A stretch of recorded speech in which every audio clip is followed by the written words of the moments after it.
चलिए second part यहाँ देखते हैं क्वेश्चंस के एटॉमिक स्ट्रक्चर। तो इसमें कुछ क्वेश्चन यहाँ मेंशन किए हुए हैं। Let's start very first question. Choose the incorrect statement. इनमें से आपको इनकरेक्ट स्टेटमेंट चूज करने हैं, ठीक है। तो रीड करते हैं पहली स्टेटमेंट क्या यहाँ मेंशन की हुई है। First statement is the for particular orbital in hydrogen atom the wave function में have negative value.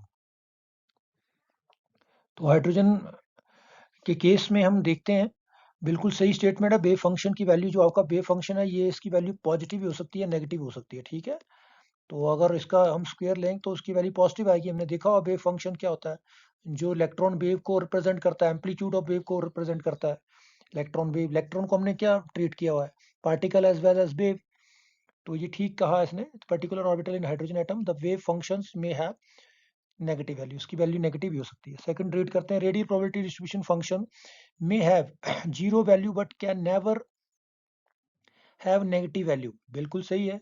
Radial probability curve होता है क्या, हमने पढ़ा हुआ ये 4 pi R square D are. और ये है आपका इसका ग्राफ हम किसके साथ प्लॉट करते हैं, रेडियस के साथ, रेडियल।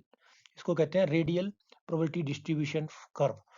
तो यहाँ भी देखो हमने स्क्वायर लिया हुआ है, तो उसमें लिखा हुआ है इसकी वैल्यू जीरो हो सकती है बट नेवर भी नेगेटिव। तो नेगेटिव कैसे होगी, क्योंकि हमने इसका क्या ले लिया, स्क्वायर ले लिया है। तो डेफिनेटली ये भी बिल्कुल सही स्टेटमेंट है। ये आप देख सकते हैं जो रेडियल डिस्ट्रीब्यूशन कर्व बनाए हुए हैं एटॉमिक स्ट्रक्चर में, उनको रीड करके आपको सारी बातें क्लियर हो जाएंगी। डिफरेंट टाइप ऑफ कर्व्स थे, ये साई वर्सेस आर था, फिर साई स्क्वायर वर्सेस आर था, फिर 4 pi R square D R psi, ये वाला ग्राफ था आपका वर्सेस आर। तो ये डिफरेंट टाइप के ग्राफ हैं। ये आपका probability distribution with respect to radial, ये था probability density with respect to radial, और ये radial probability density with respect to radial radius. तो इस तरह के डिफरेंट टाइप्स ऑफ ग्राफ्स यहाँ पे डिस्कस किए गए हैं, तो आप इनको देख सकते हैं। जो आपकी थ्योरी क्लासेस में I will cover all this essential topic. अभी मैं आपके एमसीक्यू पार्ट को कवर कर रहा हूँ, तो आप इसको देखिए। आगे देखते हैं, यहाँ मेंशन है थर्ड पार्ट, देखिए इसका 3D x square minus y square orbital has 2 angular node and 1 radial node. तो हमें पता है एंगुलर नोड कैसे निकाले, जो वाई वैल्यू एल होगी वो एंगुलर, तो डी है यहाँ पे। तो डी के लिए एल वैल्यू क्या आएगी, 2, बिल्कुल सही है। एंगुलर नोड इसमें 2 होंगे, पर रेडियल नोड निकाल के देखते हैं। रेडियल नोड का फार्मूला क्या था, एन माइनस एल माइनस 1। ये था रेडियल नोड निकालने। तो एन की वैल्यू यहाँ पे 3 है, ये 2 और ये 0 आएंगे इसमें। तो यहाँ क्या मेंशन देखो 1। तो ये बिल्कुल स्टेटमेंट गलत हो गई, सी स्टेटमेंट आपकी गलत है, ए और बी सही है। D y z and x z planes are nodal plane for d x y orbital. तो डी एक्स वाई में आपकी जो 4 लोब होंगे वो किस प्लेन में लाई करेंगे, एक्स वाई प्लेन में। तो जब ये एक्स वाई प्लेन में लाई करते हैं तो हमारे पास 2 नोडल प्लेन आते हैं। वो कौन से होंगे, वाई जेड और एक्स जेड। ये हमने पढ़ा हुआ है, एक्स जेड और वाई जेड। ये नोडल प्लेन कहाँ होंगे, डी एक्स वाई में। तो डेफिनेटली ये बात भी बिल्कुल सही कही गई है यहाँ पे। तो डी स्टेटमेंट बिल्कुल एग्जैक्ट है यहाँ पे, बिल्कुल राइट। तो वाई जेड और एक्स जेड प्लेन आएंगे जो किसमें लाई करेंगे, जो आपका डी एक्स वाई ऑर्बिटल होगा, जहाँ 4 लोब आपके in between x y plane में आपके 4 लोब्स होते हैं, वहाँ पे होते हैं। तो बाकी आपकी जो अलोंग द एक्सिस एक्स और वाई में डेंसिटी क्या हो जाएगी, 0 होगी, ठीक है। और वहाँ पे प्लेन कौन से आएंगे, वाई जेड और एक्स जेड। ये प्लेन जो होगा आपका वो डेफिनेटली आपके नोडल प्लेन होंगे। तो बिल्कुल सही है। तो यहाँ पे सी आंसर आपका राइट रहेगा, ठीक है। सी आंसर आपका राइट। आगे हम रीड करते हैं। इसको अगले वाले पार्ट को देखिए, रीड करिए आप। इसमें क्या कहा गया है, सेलेक्ट द करेक्ट स्टेटमेंट। इसमें आपको करेक्ट स्टेटमेंट बतानी है, कौन सी सही है। Heisenberg principle is applicable to stationary electron. ये गलत है, मूविंग इलेक्ट्रॉन पर लगता है ये, जिसको हम हिजनबर्ग अनसर्टेनिटी प्रिंसिपल कहते हैं। जो ये कहता है कि जो delta x multiply delta p is greater than equal to h upon 4 pi. ये कौन सा था मैथमेटिकल स्टेटमेंट है, हिजनबर्ग अनसर्टेनिटी प्रिंसिपल की। और ये कहाँ लगता है, मूविंग पार्टिकल में लगता है, जो इलेक्ट्रॉन आपका मूव करता है, ठीक है, वहां पे ही लगता है। तो ये बिल्कुल गलत है, ये स्टेशनरी में नहीं लगता। Pauli exclusion principle is not applicable to photons. ये बिल्कुल आपकी स्टेटमेंट क्या है, तो पहली वाली स्टेटमेंट गलत हो गई। Second statement, Pauli exclusion principle not applicable to photon, photons में नहीं लगती। फोटोन्स कैसा है आपका, फोटोन की स्पिन क्या होती है, इंटीग्रल स्पिन होती है फोटोन की। और जिसकी इंटीग्रल स्पिन होती है उसको क्या कहते हैं, बोजोन। उन पार्टिकल्स को क्या कहते हैं, बोजोन। और बोजोन में कभी भी पॉली एक्सक्लूजन नहीं लगता। पॉली एक्सक्लूजन कहाँ लगता है, फर्मियोन्स में, फर्मियोन्स पार्टिकल्स में, जो फर्मी पार्टिकल्स हैं, जो फर्मी स्टैटिक्स को ओबे करते हैं। बोजोन स्टैटिक्स और फर्मी स्टैटिक्स से हायर लेवल की अप्रोचेज हैं, पार्टिकल्स के ऊपर लगाई गई हैं।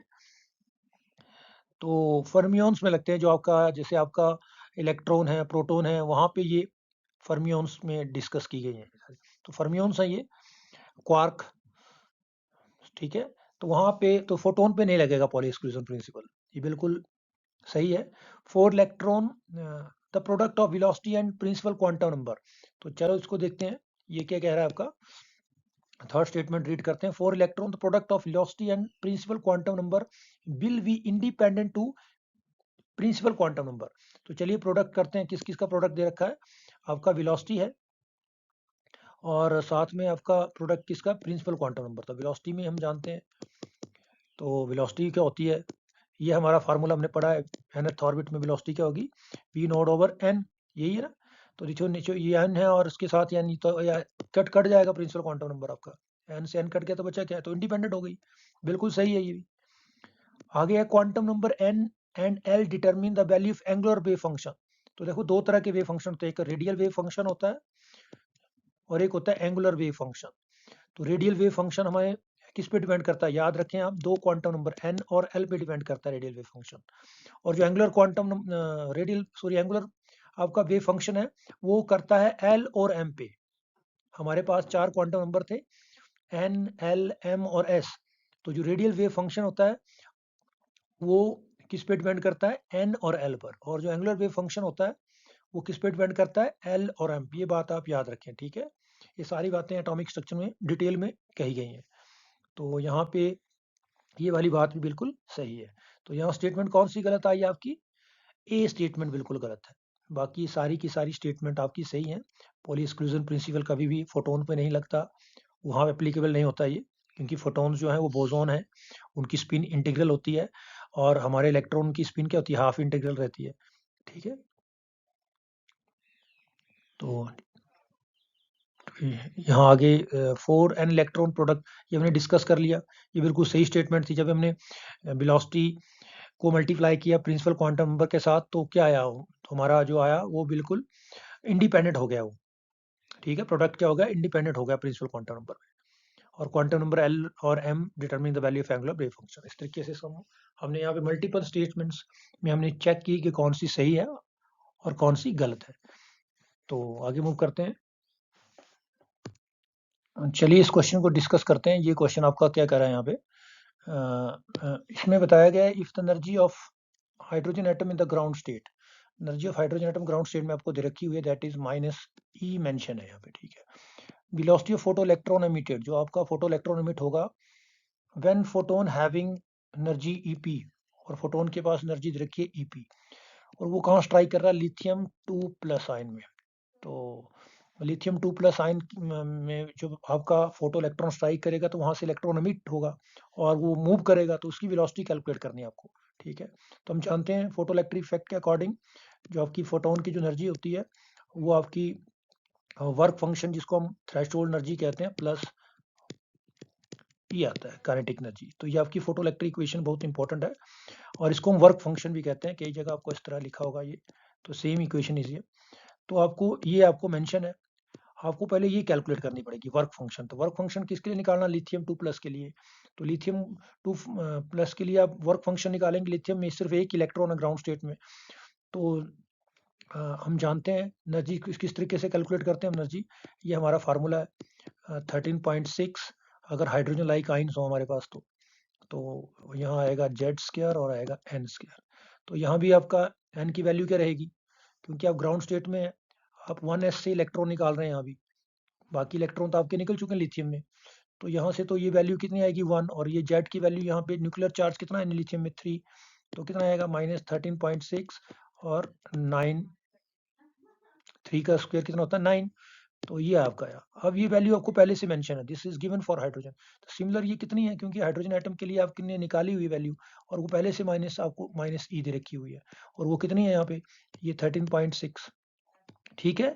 तो यहाँ जब हम पुट करेंगे वैल्यू 13.6 में तो यह क्या आ जाएगा, ये आएगा E इक्वल टू 9E, जो आपका वर्क फंक्शन आएगा that is equal to 9E।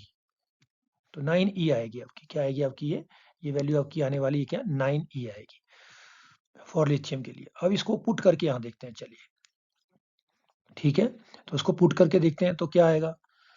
तो आगे आपके पास वैल्यू आई W इक्वल टू 9E, तो ये बना equation EP equal to 9E और 1/2 mv²। तो EP माइनस, हमें वेलोसिटी निकालनी है, तो इसको इस तरीके ले जाओ यहाँ आगे, अरेंज करो इस इक्वेशन को, रीअरेंज किया तो ये आया इक्वल टू 1/2 mv²। अब क्या आएगा हमारे पास आया v² equal to EP minus 9E 2 time over m। अब इसका अंडर रूट ले लेंगे हम, क्योंकि ये स्क्वायर में तो E आएगा, तो ये आंसर आने वाला है, C आंसर आएगा आपका, क्या आएगा, C आंसर। तो इस तरीके से फोटो इलेक्ट्रिक इक्वेशन से उठाया गया क्वेश्चन है, इस तरीके इस क्वेश्चन को हम क्रैक कर सकते हैं, ठीक है। यहाँ चेक कर लें ये, और इसमें आंसर में थोड़ा सा डिफरेंस है, देखिए यहाँ प्लस और ये माइनस का, प्लस का इसलिए नहीं आ रहा है यहाँ पे क्योंकि यहाँ पे पहले से एनर्जी किसमें देखिए -E में, ठीक है, इस तरीके से अरेंज करके आएगा आंसर। तो आप इसको देख लें, आगे मूव करते हैं। चलिए इस क्वेश्चन को देखते हैं। यहाँ पे electron is allowed to move freely in a close cubic box, जिसका लेंथ आपको दे रखा है, और उसमें आपको अनसर्टेनिटी इन वेलोसिटी कैलकुलेट करनी है। तो सिंपल ये आपका हिजनबर्ग अनसर्टेनिटी प्रिंसिपल से है, उसका फार्मूला मैं लिख देता हूँ, ये आपका, और greater than equal to h/4 pi. तो हमें ये निकालना है, ये निकल आएगा यहाँ पे, क्योंकि आपको बॉक्स दे रखा हुआ है 10 सेंटीमीटर, कैसा बॉक्स आपका, क्यूबिक बॉक्स, और क्यूबिक बॉक्स में आपको लेंथ दे रखी है इसकी A, तो क्यूब में सारी साइड बराबर होंगी ये। तो देखिए इसमें मैक्सिमम क्यूब में डिस्टेंस कितना होता है, बॉडी डायगोनल इतनी इसमें रहेगी, इतना यहाँ से इस बॉडी के इस ऑपोजिट कॉर्नर से इस कॉर्नर में मूव कर सकता है, तो डेल्टा एक्स यहाँ से मिल जाएगा आपको। ये बॉडी डायगोनल कैसे निकालते हैं हम, अगर हम फेस डायगोनल निकाल सकते हैं तो बॉडी डायगोनल निकाल सकते हैं। किसी क्यूब में अगर बॉडी डायगोनल की लेंथ निकालनी तो कैसे निकालते हैं, मान लो ये इसका फेस डायगोनल है, अगर ये ए है ये, तो ये कितना आएगा, √2a आएगा, ठीक है। अब बॉडी डायगोनल क्या होगा, इसको हम इस कॉर्नर को हम इससे अपोजिट कॉर्नर से मिलाते हैं, तो देखिए ये √2a है, ये हमारा a है, तो ये कितना निकलेगा, √3a निकलेगा, तो ये निकल गया आपका क्या, this is your delta x. तो डेल्टा एक्स आपको यहाँ मिल गया, डेल्टा एक्स कितना आया आपका, डेल्टा एक्स आपकी वैल्यू आई, delta x is equal to √3a, और √3a हम कैसे लिखेंगे, ये आया 10 सेंटीमीटर, 10 सेंटीमीटर, और 10 सेंटीमीटर ये हमारा है, इसको मीटर में ले लेते हैं, तो ये हमारा, क्योंकि मीटर में यहाँ दे रखा आंसर भी आपको, तो ये आपका आया 10-2, ठीक है। तो इतना आपकी वैल्यू आ गई आपकी। तो अब हम इसको आगे सॉल्व करके देखते हैं कितना आएगा इसका वैल्यू। तो ये वैल्यू आपकी आने वाली है, डेल्टा एक्स की आ गई आपकी √3, और 10 यहाँ बचा -1, और m डेल्टा v, क्योंकि हमने डेल्टा p को कैसे लिख लिया, m डेल्टा v लिख सकते हैं, मास कांस्टेंट रहता है तो ऐसे लिख सकते हैं, इक्वल टू h/4 पाई। तो आप यहाँ पे ये सारी वैल्यू नीचे ले जाओ और डेल्टा v निकल आएगा, तो डेल्टा v आपकी अनसर्टेनिटी किस में आएगी, वेलोसिटी में। तो delta v equal to h की वैल्यू पता है आपको 34, और 4 पाई की वैल्यू 3.14 आएगी आपकी, m क्या आएगा 9.1 10⁻31, ठीक है। और इसके साथ आपका डेल्टा एक्स की वैल्यू आपको क्या आएगी, ये लिख रहे हैं आप, √3 10⁻⁻1। इसको सॉल्व करके देखें कितना आता है। तो इसको जैसे सॉल्व करेंगे तो कितनी वैल्यू आपकी आएगी, आप इसको सॉल्व करके देख लें प्लीज़। ये अप्रॉक्सीमेटली 3.34 के करीब आएगी, तो यहाँ पे ये आएगा इसका आंसर, देख लें आप चेक करके, ये आंसर आएगा, ए ऑप्शन इसका सही आंसर होगा, ठीक है। आपने चेक कर लेना इसको, ठीक है, डिवाइड और मल्टीप्लाई कर लेना जहाँ जहाँ सब दिखता है। तो इस तरीके से इसका आंसर ये आने वाला है आपका। तो मैं उसका आंसर मेंशन कर देता हूँ, मैंने सॉल्व करके देखा 3.35 इसका आंसर आने वाला है। चलिए क्वेश्चन नंबर 11 यहाँ देखते हैं। व्हेन इलेक्ट्रॉन मेक ट्रांजिशन, यहाँ एक्साइटेड लेवल दे रखा है nth स्टेट में, फ्रीक्वेंसी ऑफ इमिटेड रेडिएशन, जो आपकी रेडिएशन निकल रही है ट्रांजिशन में, उसकी frequency in term of is related to n। तो उसके टर्म में आपको n के टर्म में निकालनी है, ठीक है। और यहाँ पे n is very greater greater than 1, यहाँ पे कंडीशन लगा के दी हुई है। तो हम जानते हैं हमारा जो वेव नंबर होता है 1 बाय रेसिप्रोकल वेवलेंथ, वो क्या होता है आर जेड स्क्वायर। आर क्या रेड वर्क कांस्टेंट है, जेड आपका न्यूक्लियर चार्ज, और यहाँ पे आएगा आपका ग्राउंड का, और यह है आपकी एक्साइटेड का स्क्वायर। तो ग्राउंड एन आपकी दे रखी है, n1 कितने दे रखी है nth, और n2 की वैल्यू क्या है n+1। तो उसको सॉल्व करके देख लेते हैं, पहले इस वाले फैक्टर को सॉल्व करते हैं। तो ये आएगा क्या, नीचे आया आपका ये n का स्क्वायर और n+1 का स्क्वायर, क्योंकि आपका एक n+1 है और एक n है। ऊपर सॉल्व करके कितना आता है आपका n+1 का स्क्वायर माइनस n का स्क्वायर। इसको सॉल्व करते हैं तो ये आपके ऊपर आता है 2n+1। आप इसको सॉल्व कर लें n+1 का स्क्वायर लेके, और ये कट जाएगा n स्क्वायर के साथ, और 2n+1 बचेगा, नीचे n स्क्वायर n+1। अब इसमें कंडीशन लगाते हैं, हमारे पास n is very greater than 1, very very greater than 1। तो 2n+1 को भी हम अप्रोक्सीमेटली क्या ले सकते हैं 2n, और n+1 को भी क्या ले सकते हैं हम n, इसका स्क्वायर भी क्या लेंगे n स्क्वायर, ठीक है। तो कितना बचा, ऊपर बचा हमारा 2n, नीचे बचा n स्क्वायर। n स्क्वायर पहले से था, और n इसका n यहाँ से आया, ये n+1 को हमने क्या मान लिया n स्क्वायर। तो ये भी हमारे पास क्या है यहाँ पे n n4 हो जाएगा नीचे। तो ये कट गया, बचा क्या 2/n³ बचा। तो ये पूरा फैक्टर सॉल्व करने से हमारे पास बचा 2/n। तो ये बचा हमारा आया 2r/z² और ये 1/λ है। 1/λ को हम लिख सकते हैं μ/c, क्योंकि हमने पढ़ा है रिलेशन कि लैम्डा म्यू इक्वल टू सी। तो लैम्डा क्या आएगा c/μ। तो रेसिप्रोकल ऑफ लैम्डा क्या आएगा आपका वेवलेंथ, वो आएगा μ/c।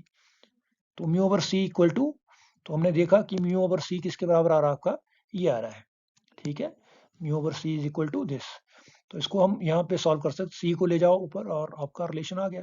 तो क्या आएगा, तो ये आया आपका μ/c। तो सी तो आया आपका, म्यू कितना है आपका 2cr/z²/n³। तो ये आंसर आने वाला है आपका सी n³, सॉरी ए आएगा इसमें, नॉट सी, यहाँ क्यूब है नीचे, तो ये वाला ए आंसर आने वाला है, सॉरी ए आंसर आएगा इसका, ए इसके साथ मैच कर रहा है 2cr/z²/n³। ठीक है, इस तरीके से इसको हम क्रैक कर सकते हैं। आगे देखते हैं, इसका नेक्स्ट पार्ट और है आपका क्वेश्चन नंबर 12। इसमें इन collection of hydrogen atom all electron jump from, जो इलेक्ट्रॉन जंप कर रहे हैं, ट्रांजिशन कर रहे हैं n5 to ground level finally, ठीक है, without emitting any line in Balmer series. तो आपका वॉल्मर सीरीज में वो क्या कर रहे हैं, transition. The number of possible different radiation, कितनी आपकी पॉसिबल रेडिएशन बनेगी। तो आपको ग्राउंड लेवल पता है, एक्साइटेड लेवल पता है, तो आप निकाल सकते हैं। सिंपल सा फार्मूला है, वो क्या है n2 minus n1, n2 minus n1 plus 1 divide by 2। तो n2 आपको दे रखा है 5, n1 दे रखा है 2, बालमर के लिए ग्राउंड स्टेट क्या रहेगी 2। तो क्या आएगा 5 minus 2, 5 minus 2 plus 1 divide by 2। तो यह आया 3, और यहाँ आया ये 4, ठीक है, डिवाइड बाई 2। तो कितना आया 6 आएगा आंसर इसका। तो इसका 6 आंसर आने वाला है, ठीक है। इस तरीके से इस क्वेश्चन को हम क्रैक कर सकते हैं। चलिए इस क्वेश्चन को देखते हैं, यहाँ पे क्या कह रहा है ये, which of the following orbital has 2 spherical node. तो स्फेरिकल नोड जो होते हैं उसको एंगुलर नोड कहा जाता है, और उसकी वैल्यू जो होती है एल, जितनी वैल्यू एल की रहेगी उतने नोड रहेंगे। तो यहाँ तो 0 नोड होंगे, क्योंकि एल की वैल्यू क्या है यहाँ पे 0। यहाँ भी 0 नोड होंगे स्फेरिकल। यहाँ पे डी है, तो डी के लिए एल की वैल्यू कितनी होती है 2, बिल्कुल सही आंसर, तो ये आएगा 3D। और यहाँ तो 3 नोड होंगे फिर एफ के लिए, ठीक है। तो 2 नोड वाला सिर्फ क्या आएगा 3D। नेक्स्ट मूव करते हैं आगे क्वेश्चन पे। wave function of orbital is plotted against the distance from the nucleus, the graphical representation। तो ये आपका यहाँ पे दे रखा हुआ है, ये आपका वेव फंक्शन है, जिसको हम इस तरीके से आर से भी लिखा हुआ एनसीईआरटी बुक में ऐसे लिखते हैं साई से। साई का रिलेशन, साई का किसके साथ है, आर के साथ फंक्शन। तो यहाँ पूछा हुआ है कि नोड पूछे हुए हैं, wave function of orbital distance from the nucleus graphical representation of this. तो यहाँ कौन सा किसके लिए बनाइए, तो यहाँ पहले चेक करते हैं यहाँ पे कितने आपके पास नोड नजर आ रहे हैं। देखो नोड कहाँ होते हैं, जहाँ पे आपकी क्या होती है, ये वाली साई वैल्यू कहाँ 0 हो रही है, यहाँ पे हो रही है और यहाँ पे 0 हो रही है, यहाँ टच नहीं कर रहा। तो दो आपके पास क्या आ रहे हैं नोड, जहाँ पे आपका जो वेव फंक्शन को प्लॉट करते वक्त आपका जो सॉरी साई की वैल्यू 0 हो रही है विद रिस्पेक्ट टू आर। तो एक यहाँ पे और एक यहाँ पे, तो दो नोड कहाँ पे हैं इसमें, तो जहाँ पे आपको रेडियल दो नोड, क्योंकि रेडियस के साथ रेडियल नोड है यहाँ पे, जिसके भी आपके पास दो नोड आ रहे हैं इनमें से उसका ये इसका ये ग्राफ होगा। तो चलो चेक करते हैं।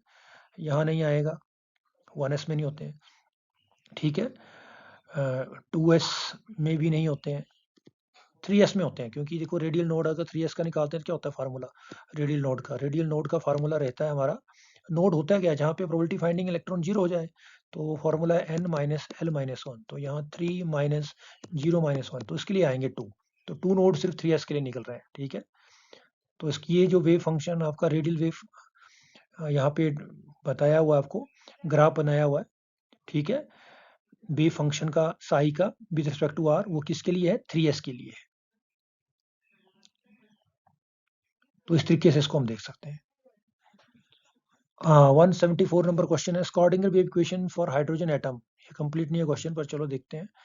साई 2s के लिए एक फंक्शन दे रखा हुआ है, where a node is a Bohr radius, if the radial node in 2s be at R node, then R node would be equal to. तो रेडियल नोड क्या होते हैं, जहाँ पे आपका ये सारा वेव फंक्शन की वैल्यू क्या हो जाएगी, जीरो। इस वेव फंक्शन की वैल्यू जीरो कब होगी, जब ये पूरा वैल्यू जो आपका इक्वेशन है ये क्या हो जाए, जीरो हो जाए। ये जीरो कब हो सकता है, देखिए अगर इनमें से कोई फैक्टर जीरो हो जाए, अगर यहाँ पे हम रेडियस को क्या ले लें, रेडियस को हम ले लेते हैं 2a नॉट, इस आर को क्या लेते हैं 2a नॉट, तो a नॉट से ये कट जाएगा a नॉट, तो बचेगा क्या, 2 माइनस टू क्या हो जाएगा, जीरो। तो ये साई 2s क्या बन जाएगा, जीरो। तो इसका सही आंसर आने वाला है कि रेडियस क्या होनी चाहिए आपकी, radius must be equal to 2a naught. अगर 2a टाइम्स वो रेडियस के बराबर हो जाएगा कि रेडियस, तो साई 2s क्या हो जाएगा, जीरो हो जाएगा, और आपका क्या आ जाएगा, रेडियल नोड आ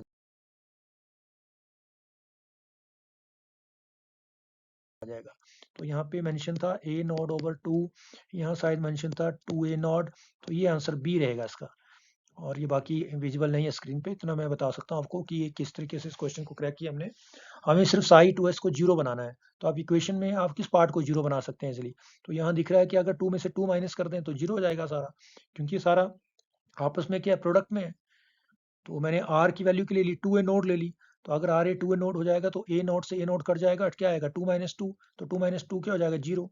अगर ये पार्ट जीरो हो जाएगा तो पूरा इक्वेशन ये वाला पार्ट क्या हो जाएगा, जीरो हो जाएगा आपका। तो आपका साई 2s जीरो हो गया। तो इस तरीके से इस क्वेश्चन को हम क्रैक कर सकते हैं, ठीक है। चलो इस क्वेश्चन को देखते हैं। Sub shell that arise after F के बाद कौन सा आता है, जी सब सेल, और जी सब सेल में एल की वैल्यू हो जाएगी 4, एफ में कितनी होती है 3। तो एल 4 है, तो नंबर ऑफ ऑर्बिटल कितने निकलेंगे, 2l प्लस 1, ये हो गए आपके 9, और एक ऑर्बिटल में 2 इलेक्ट्रॉन, तो 9 में कितने हो गए 18, तो ये आंसर डी आएगा इसका।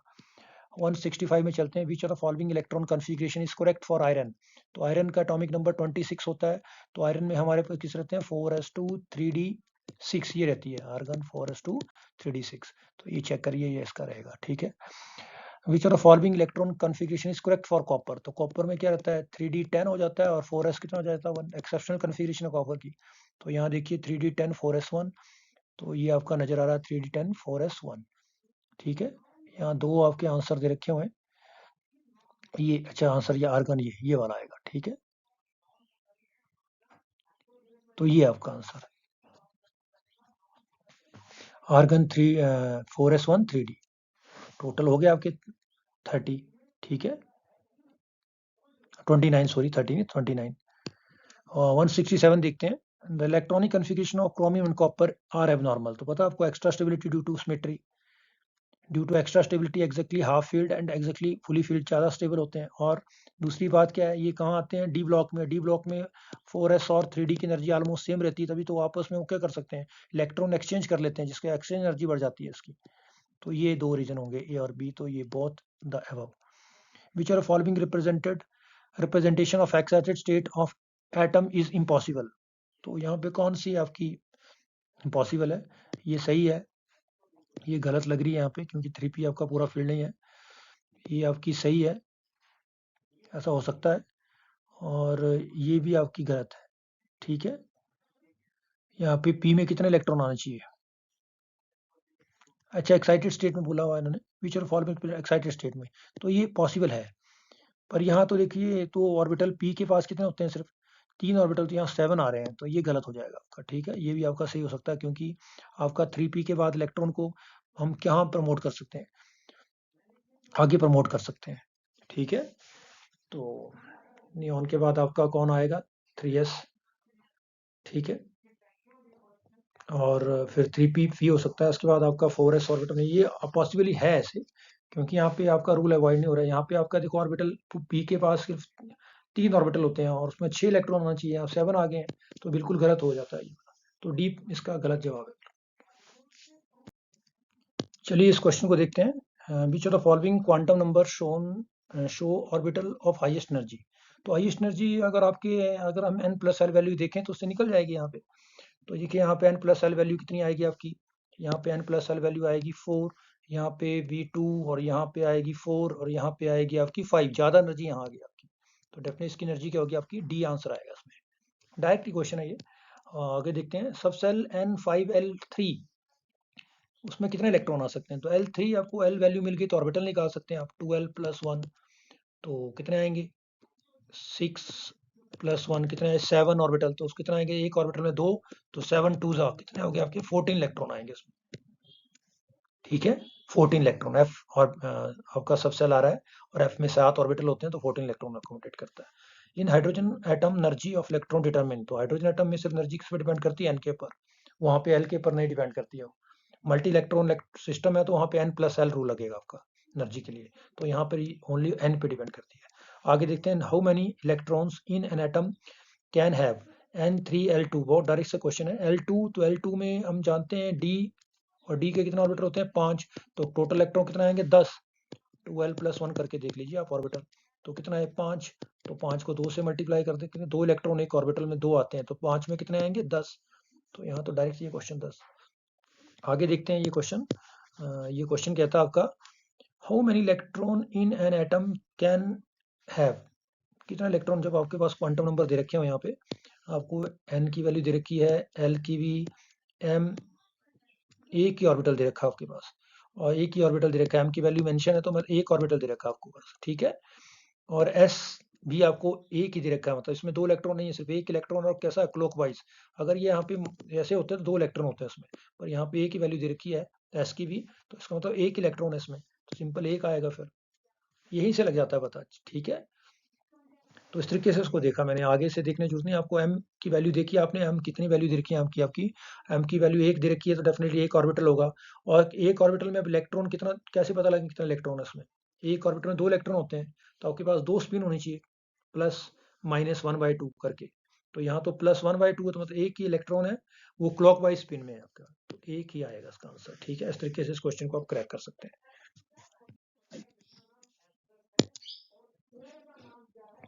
यहाँ पे potential energy of electron present in helium plus, तो हम जानते हैं हीलियम प्लस में जो पोटेंशियल एनर्जी होती है उसका फार्मूला क्या रहता है? दैट इज 1/4 एप्सिलॉन नॉट, और यहाँ आता है Z(E²/R), ये रहता है। तो हीलियम के लिए देखिए, तो हीलियम में जेड की वैल्यू कितनी आएगी? जेड आपको मिल जाएगा यहाँ से, जेड की वैल्यू आपकी रहेगी 2, तो ये हो जाएगा 2E²/4E0R। ठीक है, और यहाँ इसमें कौन सा आपका, और ये हमेशा माइनस में होगी पोटेंशियल एनर्जी। ठीक है, तो इसमें सही आंसर ये नजर आ रहा है। ठीक है, ये आंसर इसका आएगा सी। पोटेंशियल एनर्जी आपकी माइनस में होती है इलेक्ट्रॉन की, क्योंकि वो अट्रैक्शन फोर्सेस आपकी क्या रहती है? न्यूक्लियस से रहती है, तो डेफिनेटली वैल्यू माइनस में रहेगी। तो इस तरीके से इसको देख सकते हैं। आगे देखते हैं नेक्स्ट पार्ट इसका। इसमें है, single electron in N ion has ionization energy equal to 217.6 electron volt. What is the total number of neutron present in one ion of it? तो यहाँ पे आपको किस तरीके से हम जानते हैं, हमारा जो फार्मूला है एनर्जी कैलकुलेशन का, वो एनर्जी आपको दे रखी है already given, that is 217.6 energy given है, पर फार्मूला क्या है एनर्जी कैलकुलेट करने का? दैट इज माइनस कितना 20, इस इलेक्ट्रॉन वोल्ट में ये आएगा 13.6, और क्या आएगा? Z²/n²। ठीक है, तो इसको सॉल्व करके देख सकते हैं सिंगल इलेक्ट्रॉन। तो यहाँ पे हम कैलकुलेट कर लेते हैं, हमें क्या निकालना है? यहाँ से Z निकालना है, तो Z क्या आएगा? क्योंकि ये आपका n मिल जाएगा आपको, क्योंकि आपका कहाँ से है, सिंगल इलेक्ट्रॉन है तो आपका n की वैल्यू क्या आएगी, 1। कैसे 1 आएगी, क्योंकि आपका सिंगल इलेक्ट्रॉन कहाँ रहता है, सिर्फ 1s सब सेल में रहता है। तो n की वैल्यू यहाँ मिल गई आपको 1। तो क्या आएगा, 2176 को डिवाइड कर देंगे आप 13 पॉइंट किससे, 6 से, और आपको मिल जाएगा जेड। तो उसको सॉल्व करके देखें कितना आता है ये, इसको डिवाइड करके देखें, ये आएगा आपका 14 के करीब करीब। तो जेड इक्वल टू 14, सॉरी 16 आएगा ये, 16। तो जेड कितना आया आपका 4। तो जेड 4 किसके लिए होता है, atomic number Z 4, hydrogen, helium, lithium, क्या आएगा, बेरिलियम, बेरिलियम के लिए आएगा आपका, ठीक है। तो बेरिलियम आएगा आपका, आप इसको कर सकते हैं, बेरिलियम इसका आंसर आने वाला है। और बेरिलियम में क्या होता है, ये होता है 9, एटॉमिक नंबर 4 और 9, ये इस तरीके से ऐसा वाला आयन है ये, ठीक है। अब यहाँ पे एटॉमिक नंबर मिल गया और एटॉमिक मास पता है हमें बेरिलियम का क्या होता है, 9 में से 4 माइनस क्या आएगा, 5। तो 5 न्यूट्रॉन निकलेंगे इसमें। इसने पूछा आपको न्यूट्रॉन निकालने के लिए पूछा हुआ है। तो कैसे निकाला, मैंने एटॉमिक नंबर निकाल लिया, एटॉमिक नंबर से मुझे एटम पता चल गया, और एटम पता चल गया तो एटॉमिक मास पता होता है उसका हमें। तो एटॉमिक मास में से हम क्या करते हैं, एटॉमिक नंबर को माइनस कर देते हैं, तो क्या आते हैं, न्यूट्रॉन। तो इस तरीके से इसको क्रैक किया, इसका आएगा C5, ठीक है। इस क्वेश्चन को देखते हैं हम, radial probability curve which of the following is और आर करेक्ट। तो यहाँ रेडियल प्रोबेबिलिटी कर्व्स में हम देखते हैं कि कौन सी स्टेटमेंट यहाँ पे सही है और कौन सी गलत है। तो एक एक करके इनको चेक करते हैं। पहला है नंबर ऑफ मैक्सिमा। तो मैक्सिमा 2s में कितने बनेंगे, जितनी n की वैल्यू होती है उतना मैक्सिमम होते हैं s ऑर्बिटल में, ठीक है। तो s में जो भी आपके s ऑर्बिटल होते हैं, जिसमें जो n की वैल्यू होगी उतने ही उसमें मैक्सिमम मैक्सिमम मिलेंगे आपको, ठीक है। तो डेफिनेटली आपके n की वैल्यू यहाँ 2 है, तो यहाँ मैक्सिमम भी कितने आएंगे, 2 ही आएंगे। और अगला नंबर ऑफ स्पेरिकल और रेडियल, जो रेडियल नोड्स हैं उसमें उसका फार्मूला क्या रहता है, ये बिल्कुल सही है, n माइनस एल माइनस 1 इतने रेडियल नोड होंगे। एंगुलर नोड्स l, ये बिल्कुल सही है, एंगुलर नोड l ही होंगे। 3D Z square has 3 angular node, तो एंगुलर नोड d की l वैल्यू कितनी होती है, 2। तो एंगुलर नोड कितना होना चाहिए, 2 होना चाहिए, तो गलत हो गया d। तो स्टेटमेंट इसमें a b और c सही है, a b c है उसमें, तो इसका आंसर क्या है, a b c स्टेटमेंट इसमें बिल्कुल सही है। आगे देखते हैं 7th नंबर क्वेश्चन में, select the correct statement. The lower value of quantum number l indicate that there is higher probability of finding the 3s orbital 3s electron close to the nucleus than those of 3p and 3d electron। तो definitely बिल्कुल सही है, 3s बहुत close होगा nucleus में, nucleus के पास, वहाँ probability finding electron nucleus के पास क्या होती है, ज्यादा होती है। डेफिनेटली बिल्कुल सही है statement. Energy of 3s orbital is less than 3p and 3d, बिल्कुल यहाँ n प्लस एल वैल्यू इसकी ज्यादा है और 3s की कम है, तो ये एनर्जी इसकी कम होगी। Next, at the node the value of radial function change from positive to negative, नहीं बिल्कुल गलत। जब आपका नोड आता है तो वहाँ पे आपका वेव फंक्शन की वैल्यू क्या हो जाती है, जीरो हो जाती है। रेडियल फंक्शंस जो होता है उसकी नोड पे वैल्यू क्या हो जाएगी, जीरो हो जाएगी यहाँ, तो ये गलत लग रहा है स्टेटमेंट यहाँ पे। Radial function depends upon quantum number, बिल्कुल सही है, ये रेडियल फंक्शन कहाँ डिपेंड करता है, एन और एल पे। और एंगुलर किस में डिपेंड करता है, मैंने बताया एल और एम पे। तो यहाँ पे बिल्कुल सही है ये। तो इसमें सी गलत लग रहा है, बाकी ए बी और डी बिल्कुल सही स्टेटमेंट है। इसमें ऐसे क्रैक करके मल्टीपल ऑप्शन इसमें राइट है, तो इसको ऐसे देख। चलिए इसको देखते हैं, चूज अ करेक्ट स्टेटमेंट। इसमें करेक्ट स्टेटमेंट मल्टीपल स्टेटमेंट्स में सही हो सकती हैं, चेक करिए। पहला इसमें देखा हुआ है first option, node is a point in a space where the wave function has zero, बिल्कुल सही है। नोड वहाँ पे आपकी ये वैल्यू साई की वैल्यू की हो जाएगी जीरो, बिल्कुल सही स्टेटमेंट है ये। The number of maximum maxima peak in radial probability distribution curve, तो जब भी हम किसी ऑर्बिटल के लिए अगर मैक्सिमम नंबर ऑफ पीक्स निकालना चाहेंगे तो उसके लिए फार्मूला ये लगता है n माइनस एल, ठीक है। और नोड के लिए n minus L minus, radial node का फार्मूला बन जाता है n minus L minus 1, peak में से एक कम, ठीक है। तो बिल्कुल सही है, ये भी दो स्टेटमेंट सही है। रेडियल प्रोबेबिलिटी डेंसिटी, तो रेडियल प्रोबेबिलिटी डेंसिटी होती क्या है, ये फार्मूला इसका 4r स्क्वायर डी आर और साई स्क्वायर। यहाँ पे एनसीईआरटी बुक में साई को आर स्क्वायर से बड़ा कैपिटल आर स्क्वायर से लिखते हैं, पर इसको साई स्क्वायर भी कर सकते हैं। तो यहाँ स्मॉल आर से मेंशन किया हुआ, यहाँ डी आर आना चाहिए यहाँ पे। तो ये लग रहा है मुझे गलत थोड़ा सा रेडियल, बाकी तो ऐसे बिल्कुल एग्जैक्ट भी लग रहा है। पर अगर डी आर यहाँ पे तो ये होता है रेडियल प्रोबेबिलिटी डेंसिटी आपकी, ठीक है, 4πr² किसी स्मॉल सेक्शन में, जैसे आपका ये सेक्शन है, इस सेक्शन में जो उसको कहते हैं रेडियल प्रोबेबिलिटी डेंसिटी, ठीक है। तो इसके लिए फार्मूला ये आता है 4πr²dr। अगर यहाँ इसकी रेडियस आपकी क्या है, इसकी रेडियस आपकी आर है और इसकी रेडियस आपकी डी आर है, ठीक है। तो आप इसको कैलकुलेट कर सकते हैं सॉल्व करके। तो ये है, तो इसमें सी गलत। बाकी size square represent the probability of finding electron, बिल्कुल सही है। Size square probability finding electron हम किससे मेंशन करते हैं, साइज स्क्वायर, जो एम्पलीट्यूड ऑफ इलेक्ट्रॉन वेव को बताता है। तो इसमें सी ऑप्शन गलत है, बाकी आपकी ए बी और डी आंसर सही है इसमें। अगर करेक्ट स्टेटमेंट की बात आती तो ए बी डी रहेगा। 11th नंबर क्वेश्चन देखते हैं। Select the correct statement regarding 3p orbital. तो 3p ऑर्बिटल में टोटल नंबर ऑफ नोड्स इसमें कितने आएंगे, 2। तो नोड निकाल लेते हैं अभी, n माइनस एल माइनस 1। तो n की वैल्यू कितनी होती है यहाँ पे 3, ठीक है। और l की वैल्यू कितनी होती है p के लिए 1, तो कितने आएंगे 1। तो ये गलत है, A statement is wrong. Total number of nodes are 2, यहाँ पे कितने आएंगे 1।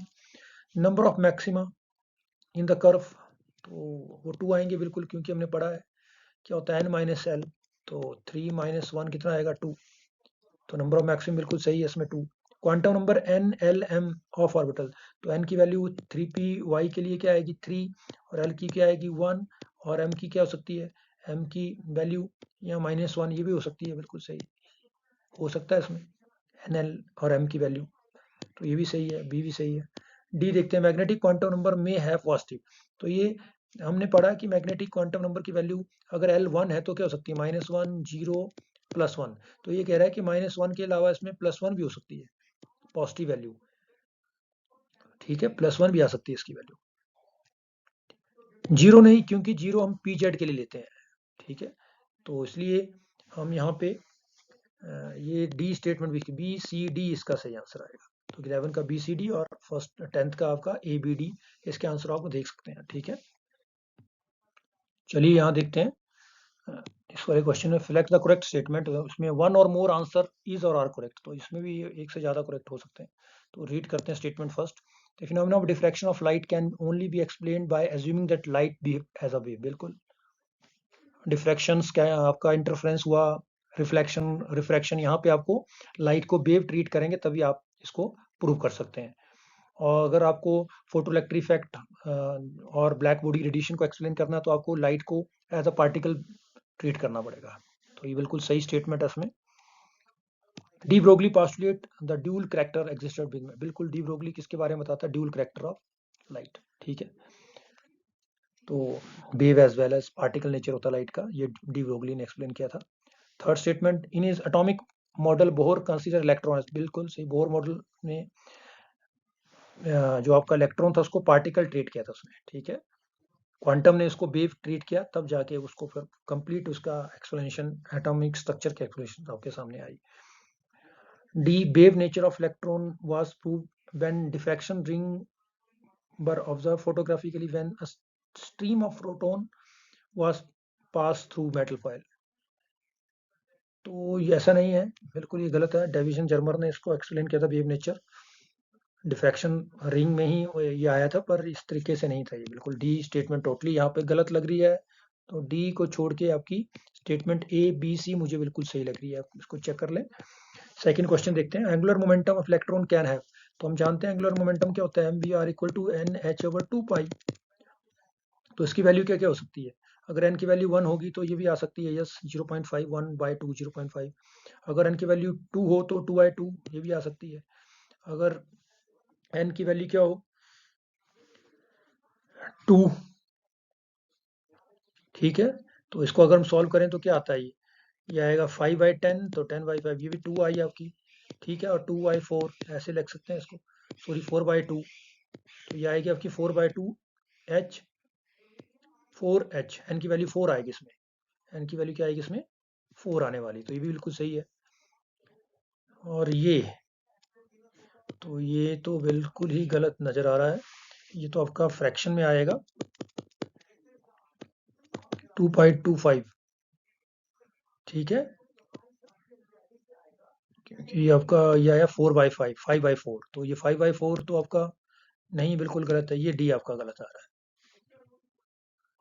ठीक है, क्योंकि इसको सॉल्व करके देखें तो आपका 25/20 आ रहा है, और ये 25/20 कितना आता है आपका 5/4, तो ये तो 1 पॉइंट समथिंग चलता रहेगा फिर। ठीक है, 1.222, तो ये नहीं आएगा, तो डी इसका गलत है। बाकी ए बी और सी वैल्यू इसकी सही है।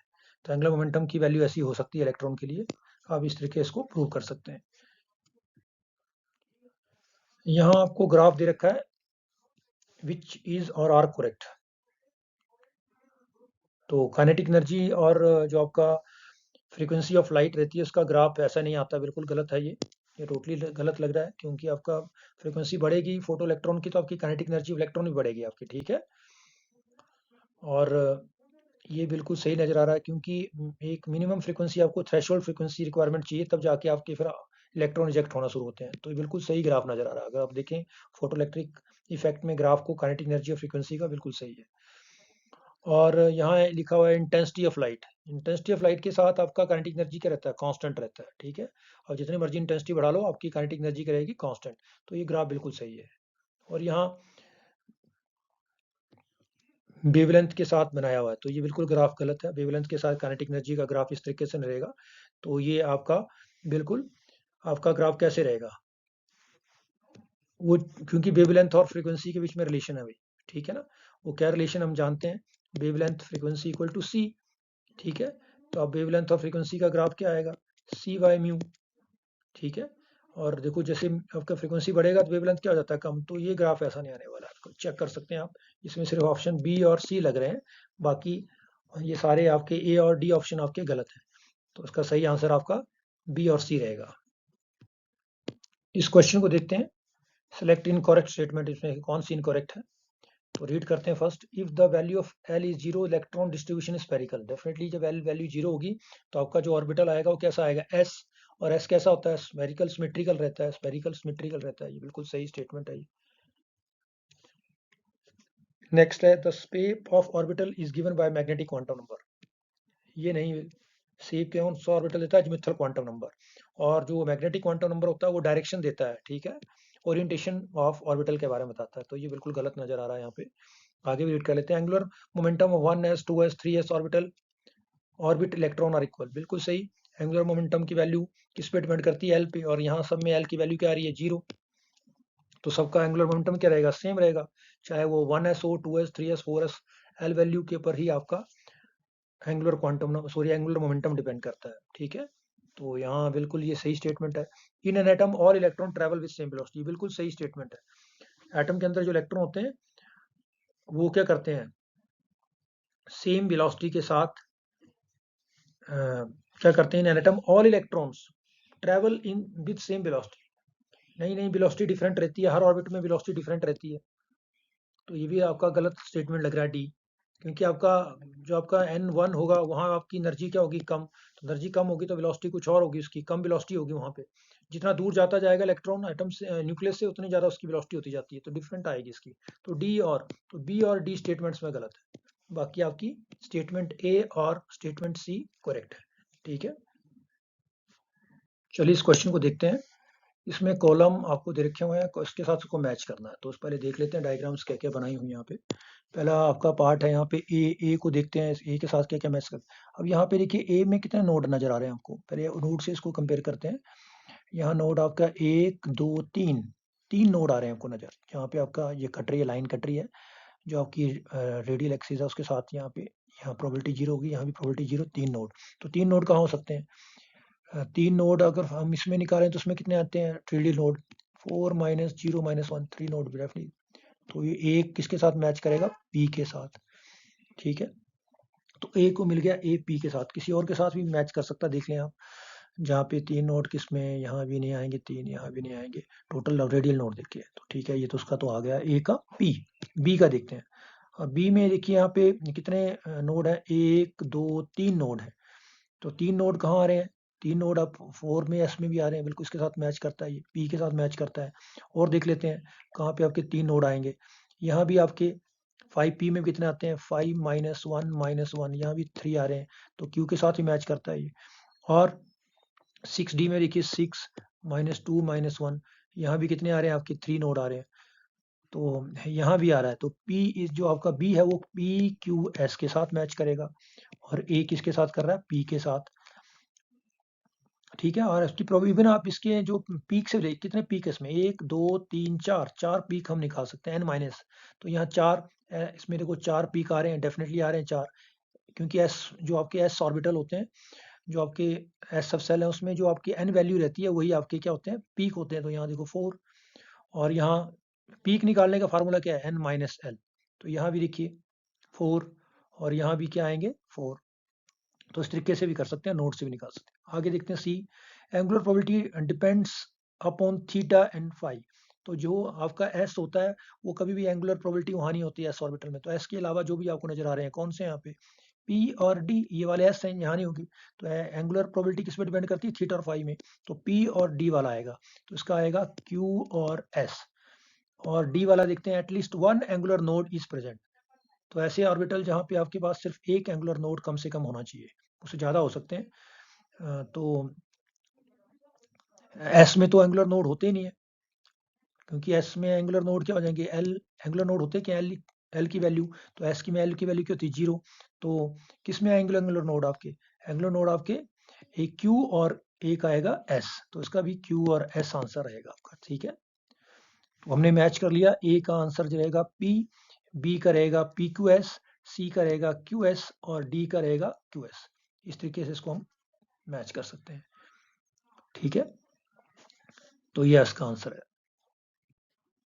इस वाले को देखते हैं, कॉलम 1 और कॉलम 2 को मैच करके, यहाँ number of orbital in nth shell, तो number of orbital nth shell में कैसे हम कैलकुलेट करते हैं, उसके लिए फार्मूला क्या है हमारा, तो उसका फार्मूला है n स्क्वायर, ठीक है, जितने आपके nth सेल होंगे उसका आप क्या कर देंगे, स्क्वायर कर देंगे, उतने आपके पास ऑर्बिटल होंगे, ठीक है।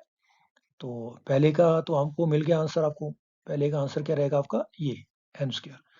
सेकंड है maximum number of electron in a sub shell, तो मैक्सिमम नंबर ऑफ इलेक्ट्रॉन कितने होते हैं, अगर आपको ऑर्बिटल पता है, ऑर्बिटल कितने होते हैं 2l+1, अगर उसको 2 से मल्टीप्लाई कर देंगे तो टोटल नंबर ऑफ इलेक्ट्रॉन, क्योंकि एक ऑर्बिटल में कितने इलेक्ट्रॉन आते हैं 2, तो टोटल ऑर्बिटल कितने हैं आपके 2l+1, तो उसको 2 से मल्टी, तो ये आएगा इसका, तो पहले का s, दूसरे b का क्या आया आपका, b का आया p, b का क्या आया p, c का देखते हैं नंबर ऑफ सब सेल इन nth सेल, तो नंबर ऑफ सब सेल इन nth सेल कितने आते हैं, जितना आपकी n की वैल्यू होती है, अगर आपके पास n की वैल्यू 4 है तो उसमें सब सेल भी कितने आएंगे, ये आएगा कितने आपके सब सेल आएंगे 0 1 2 3, कितने आ रहे हैं टोटल 4 ही आ रहे हैं, तो यही आएगा आपका Q, ठीक है। तो अब A का S, B का क्या बताया मैंने P, और C का क्या है Q, D का नंबर ऑफ ऑर्बिटल, तो नंबर ऑफ ऑर्बिटल निकालने का फार्मूला ये है 2l+1, तो ये आएगा R, तो इस तरीके से इसको हम मैच कर सकते हैं, ये डायरेक्ट क्वेश्चन बेस्ड है, ये आपके स्टेटमेंट बेस्ड क्वेश्चन है। 13th में किस तरीके से इस क्वेश्चन को किया है, यहाँ कॉलम 1 और कॉलम 2 से मैच करना है, 2s, तो 2s के लिए हम देखिए n की वैल्यू क्या आएगी 2, और l की वैल्यू क्या होगी 0, तो और m की वैल्यू क्या आएगी 0, तो इसका तो सही आंसर आने वाला है ये, ठीक है, तो इसका आंसर ये आने वाला है s, और 2pz के लिए n वैल्यू क्या आएगी 2, और l क्या आएगी 1, और m वैल्यू क्या आएगी 0, तो चलो चेक करते हैं, ये आपका आ गया r, इसका r आने वाला है, और 4d के लिए n वैल्यू आएगी 4, l वैल्यू कितनी होगी d के लिए 2, और m वैल्यू -2 या प्लस, तो ये आ रही है इसके लिए q, और 4d z के लिए, तो 4d z के लिए क्या आएगी, z स्क्वायर है, तो यहाँ आपकी n वैल्यू 4 आएगी, और l वैल्यू 2, और m वैल्यू क्या हो जाएगी यहाँ पे, क्योंकि अलॉन्ग द एक्सिस है ये, और z के लिए हम क्या लेते हैं वैल्यू 0, तो ये है p, तो ठीक है, तो हमने इसके सारे मैच कर दिए, आपका a का मैच होगा s, b का मैच है आपका दैट इज योर R, और उसके बाद C का मैच आपका Q, और D का मैच आपका P, ठीक है, ये इसका आंसर आने वाला है। इस क्वेश्चन को देखते हैं, यहाँ पे सिलेक्ट द करेक्ट स्टेटमेंट, इसमें भी आपको करेक्ट स्टेटमेंट रीड करनी है, उसको देखना है। An electron near the nucleus is attracted by the nucleus and has low potential, definitely जितना नजदीक रहेगा उतनी पोटेंशियल एनर्जी उसकी कम रहेगी, तो बिल्कुल सही स्टेटमेंट है। According to Bohr theory electron continuously radiate energy if it stay in one orbit. तो ये कुछ स्टेटमेंट आपकी गलत लग रही है यहाँ पे। बोर ने ऐसा कहा था कि अगर आपका इलेक्ट्रॉन जंप करता है लोअर एनर्जी से हायर एनर्जी में, तो वो गेन करेगा, और हायर एनर्जी से लो में वो लॉस करेगा एनर्जी। पर वो अपने अगर उसी ऑर्बिट में घूम रहा है तो एनर्जी वो रेडिएट नहीं करेगा। अगर ऐसा करता है तो वो तो ट्रैप होके कहाँ चला जाएगा, न्यूक्लियस के अंदर धीरे धीरे एनर्जी कम होती जाएगी, और at last your electron will fall in nucleus, तो कोलैप्स हो गया आपका एटम। तो फिर तो ये गलत स्टेटमेंट है B. Bohr model could not explain the, yes बिल्कुल सही, मल्टी इलेक्ट्रॉन स्पेक्ट्रा को ये एक्सप्लेन नहीं किया था उसने, हाइड्रोजन एटम स्पेक्ट्रा को एक्सप्लेन किया था सिर्फ बोर ने। Bohr model was the first atomic model, yes, based on quantization of energy, बिल्कुल सही है, उसने क्वांटाइजेशन का कंसेप्ट दिया था, एंगुलर मोमेंटम क्वांटाइजेशन का। तो बिल्कुल ये भी सही है, डी स्टेटमेंट भी सही है आपकी, ए भी सही है और सी भी सही है। तो उसमें आएगी ए सी डी, कौन सी गलत है, सिर्फ B.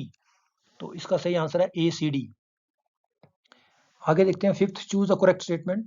Shape of atomic orbital depends upon azimuthal quantum number, बिल्कुल सही, शेप कौन पे डिपेंड करती है, एल पे डिपेंड करती है, और डायरेक्शन एम पे, ठीक है, और साइज किस पे डिपेंड करता है, एन पे।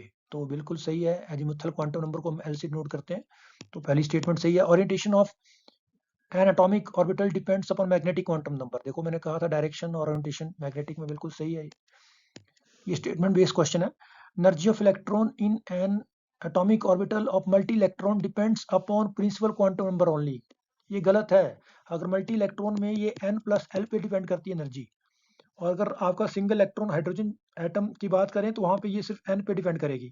तो ये मल्टी इलेक्ट्रॉन में ये प्रिंसिपल क्वांटम नंबर के साथ साथ एजीमुथल क्वांटम नंबर पे भी डिपेंड करेगी। तो ये गलत है आपकी स्टेटमेंट सी।